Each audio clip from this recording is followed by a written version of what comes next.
Yo! What's up, YouTube? It's your boy Dashing. We back for another Yu-Gi-Oh! Duel review. Today we're gonna be checking out some True Draco gameplay. I've been playing a lot of Despia lately, as you can see with the replays we have on the channel. So I was kinda tired of the deck and wanted to play something with a little more high skill cap. So I decided to play some True Draco. It's a very fun deck. It's probably the most fun deck I've played so far between Dinos, Eldlich, Time Lord, some burn decks, and all that. IDS. It's probably the most fun I played deck I played. If that makes sense. So we'll check out our first game. So first game is against Sky Strikers. So this is so he's running Upstart Goblin. This is actually really good. It's just really pricey, I would say. Very pricey since it's just a UR that draws one card, but it is essential when it comes to throwing those spell cards in the graveyard, right? The faster you can get 3 spells in the graveyard, the more it opens the engine of Sky Strikers. So having 3 of this is definitely worth it, and then you can just control your opponent till Kingdom Come with your other Sky Striker cards. Triple Maxi, Triple Ash, Triple Ray. This card is a little too good, in my opinion. This card is a little too good because it summons itself, and then you can link it to another Sky Striker, which they normally use the card that, you know, banishes or stops, negates an attack to like end the battle phase. So yeah, Triple Veiler as well. This is a very pricey deck. Very pricey. That's 3, 6, 9 URs just on hand traps alone. 10 with Nibiru. So yep, without further ado, let's check out the game. We played a lot of Sky Strikers, so we definitely understand the matchup. I haven't played them quite recently though. So we're gonna see what we got here. We do go first, which is really good. We have a very good hand. Someone interesting. I wonder why. Oh, okay. As good as the hand is, I didn't really want to go demise turn 1. So our now that I think of it, our first hand isn't that good just because we had, if this was a different card, if this was like a spell or trap, then we could demise and that would have gotten us so much. But our first turn is kind of whatever. He goes Lightning Storm, the attack position once. That's really good for us. We can just chain, get a trap card, activate the effect to summon Ignis next turn, use Monarchs in order to summon their card. So as you can see here, activates, sends Sky Striker to the graveyard, gets the Hayate. Yep, the Hayate. This is the one that direct attacks. So as he's gonna attack, I activate Apocalypse into Stormfront. I offer it for Ignis. He summons Kagari. This is very unfortunate because of the effect of Mech. I can't respond to any of their cards, which means we can't get extra resource. Our only saving grace at this point, if you look at the state of the board, we are very, very behind. So he's gonna get Shizuku, which is gonna get extra resource, I'm sure. Yep, he gets the maneuver back, and he gets an extra card. So let's look at the end stage of this of the turn. That's 2, 4, 6 cards versus 1. And True Draco is one of those decks that sucks playing from behind unless you have Demise. But even in this matchup, Demise might not be enough since his board is very annoying. And it's only good if your opponent isn't using a resilient deck. And Strikers is definitely resilient. We get a shitty card with Heritage, but look at what we draw. We draw 3 into pot. So that's going to give us 4, and now suddenly we can make plays. Summon the Maiden, pop Apocalypse. It's going to summon Ray. I get Dynamite with Maiden. Ray gets summoned. I activate Disciples. Shuffle 3. And then I plan to tribute into Dynamite popping the what's this? The multi-roll. I kind of considered popping Apocalypse, therefore I could attack for like 2-5 and 2-3, but I thought maybe it's just better to keep Apocalypse for now. Pop it, we attack, we chain, we get more resources. He negates the attack, we still pop it though. So that's good. We're able to end the turn with him not having Ray anymore. So he has to hard summon a striker. And we also got a shit ton of draw from Heritage. We decide to set the Judgment and the Demise. So our follow-up next turn is amazing. We went from losing this game, right? We went from losing this game 6 versus 1 into like 5 versus 7. Holy shit. So we chain, we get return. He's gonna pop that card. He's gonna pop return. He goes engage. That's fine. We can get Ignis. I decided to go for Ignis this time. And then we can use Judgment. That pops Ray. And because that pops Ray, with it not being summoned, it's not gonna return to the field. Very good. So he activates the spell card for the token, summons the token. We summon Ignis, popping the Heritage. We pop the spell, the field spell. Unfortunately, that is gonna summon our Ace, which I guess is fine. He goes to Zeke, pops our card, actually banishes it. Very interesting. So this is actually a very big deal, just because if you look at the board state, 1, 2, we have 2 cards that's already banished, 2 mons, and we only have like 8. So that's 1/4 of our mons are banished. Attacks, gets an effect. What does he do here? Shizuku. He goes DD Crow. Dynamite gets banished, so that's 3 out of 8 cards banished.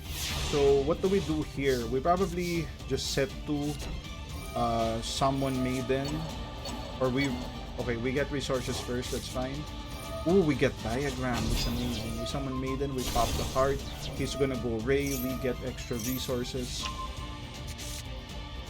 This means we can probably go for game. Yep, we can go for game here. We pop return, that's gonna pop Ray. But he chains into the Sky Striker extra deck card. We summon Dynamite, draw 2 with Heritage.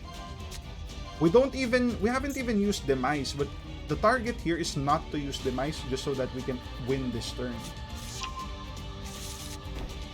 Yep, extra summon, and we can just attack. With 3 mons, that's going to be more than enough to take him out. Solid comeback. That was such a solid comeback. I'm sure he didn't think that we would make that comeback, especially from the 5 versus 1 card positioning there. Let's look at the next game. Oh my god, this is it. This is some hot garbage, believe me. This is Eldlich with Numeron. The fuck? What the fuck is this? This is some monstrosity, boys. Okay, let's check out the game, see how that went.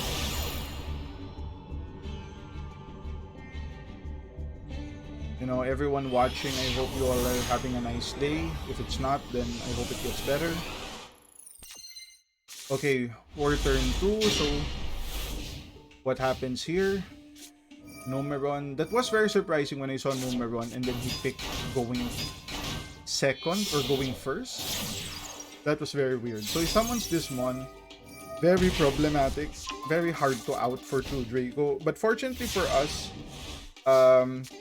it's not that hard in the sense that we don't really special summon mon, so we can activate out it with like Apocalypse. But in this case, we use Stormfront. So he actually activates Spell Fragrance and we chain the Monarch Stormfront. If we had not chained that, we couldn't activate it this turn, but we did because we are that good. We attack for 2-5, solid damage. And look at our field, we have back row protection as well as follow-up. Okay, he activates Eldland, we get Apocalypse set. Eldlich comes down, he removes return, that's fine. He removes the Numero network, we activate Waterfall, get our Mon, so this is gonna be good for follow-up. We activate Apocalypse to summon the Ignis, so if he does anything else, we can just get more resources, right? And then we can pop the Fragrance as well. Yep, we pop the Fragrance, set 2. He doesn't want to attack because he knows we're just gonna half its attack and he'll take damage for that. And he kind of wants to wait that out. We're fine. We don't need to apply pressure. Our positioning is very good. We still have back row protection. As long as we have the back row protection, he can't really do anything.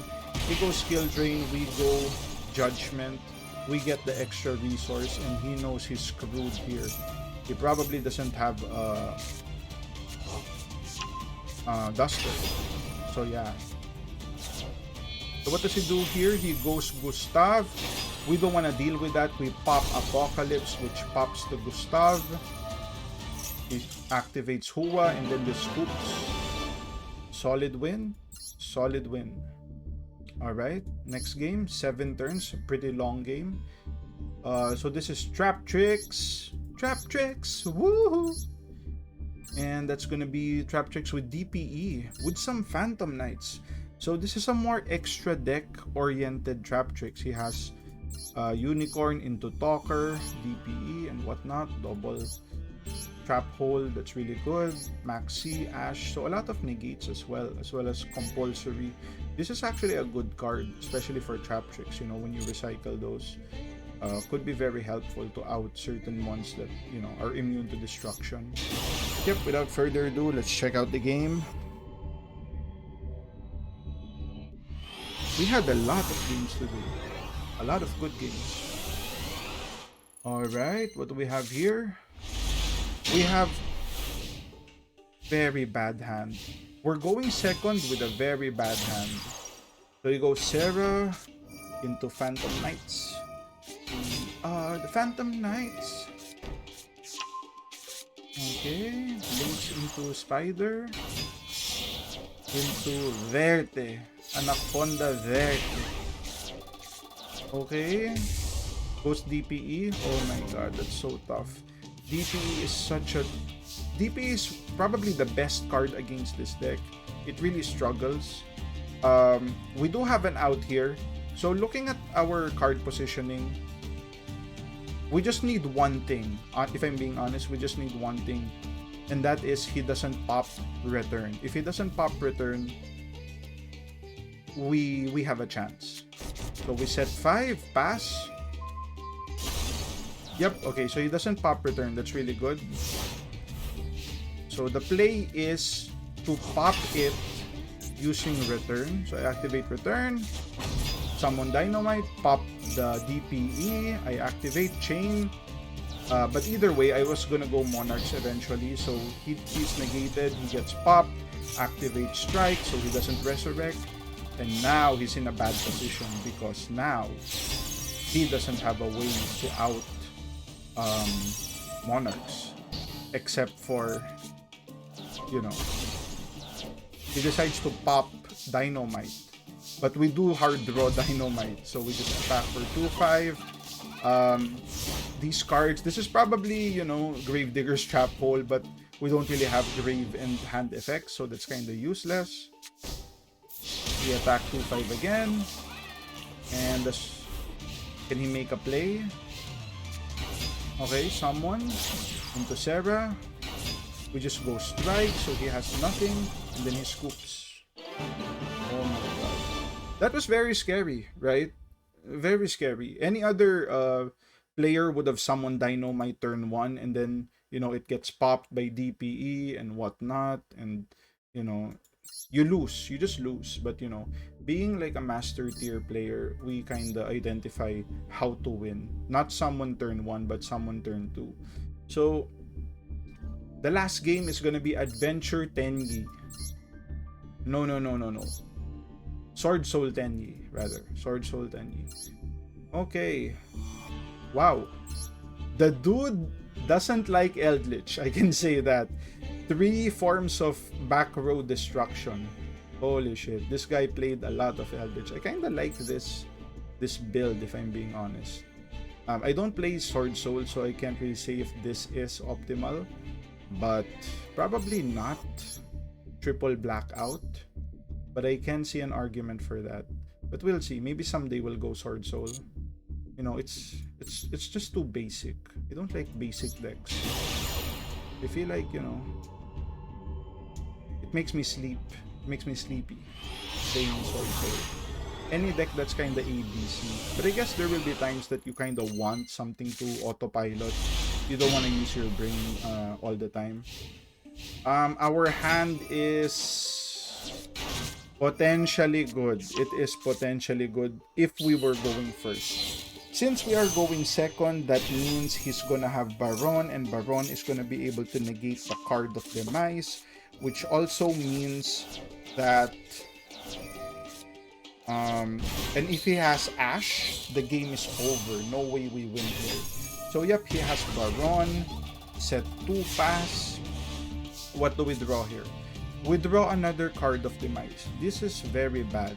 The play was gonna be if we draw any mon, we offer them for return, pop the Baron, and then go card of Demise. So let's see what we do here. We activate, set 4, activate card of Demise. It's actually ashed, which is interesting.